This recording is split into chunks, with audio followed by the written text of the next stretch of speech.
இந்த சலஃப் ஒரு பெண்ணை திருமணம் செய்றாரு. அவங்கள பார்க்காமலே திருமணம் செஞ்சுறாரு. பிறகு முதல் இரவுல தான் அவங்கள பார்க்குறாரு. என்ன நடந்தது என்பத பார்ப்போம். அதன் பிறகு அவங்க அந்த பெண் இவரை விரும்பினதாக சொல்லுவாங்க. என்னை திருமணம் செஞ்சு கொள்ளுங்க என்பது போல. அதனால இவரு திருமணம் செஞ்சு கொள்வாரு.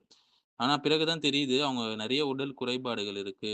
ஒரு கண் இல்லாதவங்களா இருக்கிறாங்க. முகம் சீர்குலைந்த நிலையில இருக்கு.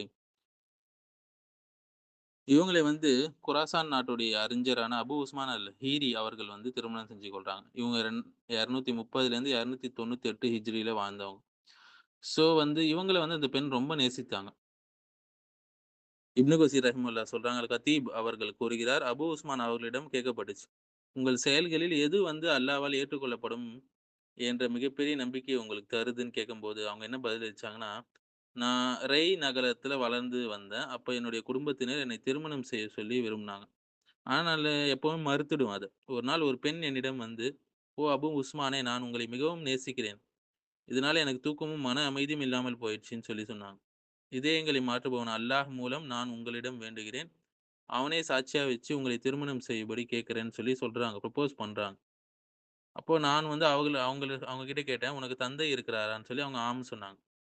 அதனால் நான் அவளுடைய தந்தையை அழைத்து, அவரை வழியாக வச்சு சாட்சிகளை எல்லாம் அழைத்து திருமணம் செஞ்சு கொண்டாங்க. ஆனால் நான் அவளுடன் தனியாக இருந்தபோது, அவள் ஒரு கண் இல்லாதவள், உடல் குறைபாடுடையவள், முகம் சீர்குலைந்தவள் என்று அப்பதான் அவங்கள பார்க்குறாங்க அவங்க.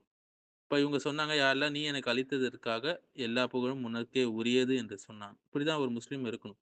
ஒரு சிரமமான விஷயம் வரும்போது அல்லாஹ்வை புகழக்கூடியவனாக அவன் இருக்க வேண்டும். அதை பொருந்திக் கொள்ளக்கூடியவனாக இருக்க வேண்டும். இன்னைக்கு முழுமையான நியமத்துகள் குடுத்தபோதும் மக்கள் என்ன செய்றாங்க? நன்றி மறந்தவர்களாக இருக்கிறாங்க. அந்த நன்றிக்காக அந்த அருட்கொடைக்காக குறை சொல்லக்கூடியவங்களா இருக்கிறாங்க. இப்படி இருந்தா நல்லா இருந்திருக்குமே! இப்படி பண்ணா நல்லா இருக்குமேன்னு சொல்லக்கூடிய மக்கள் எவ்வளோ பேர் இருக்கிறாங்க. பிறகு இவருடைய குடும்பத்தினர் இவர் திருமணம் செய்ததற்காக அவங்கள கண்டிச்சாங்க, திட்டினாங்க. ஆனால் நான் அவளிடம் இன்னும் அதிக அன்பும், மரியாதையும் காட்டினேன். இவங்களுக்கு பிடிக்கல என்பதை இவர் காட்டிக் கொள்ளவில்லை அவங்ககிட்ட. பல நேரங்கள்ல அவள் என்னை தன்னுடன் வைத்துக்கொண்டு, சில அறிஞர் கூட்டங்கள்ல கூட என்னால கல்வி சபையில கூட கலந்து கொள்ள விடாமல் இருந்தது. அவங்க கூட இருந்தது. ஏன்னா அவங்க இவர ரொம்ப நேசிச்சாங்க.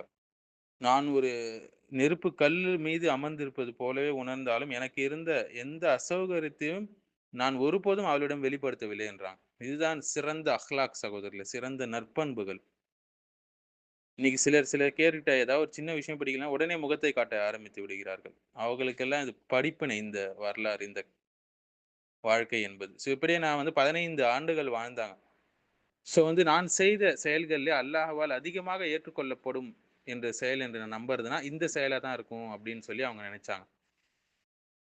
அந்த காலத்திலேயே பிறகு அவங்க மரணித்து விட்டாங்க. பிதாயா வ நிஹாயால வரக்கூடிய சம்பவம் இது. கணவன் மனைவிக்கு மத்தியில எப்படி இருக்கணும், அந்த அக்லாக் நற்பண்புகள், நல்ல ஒழுக்கங்கள், பொறுமை என்பதற்கு நெறைய சான்றுகள் இந்த கதையில இருக்குங்க.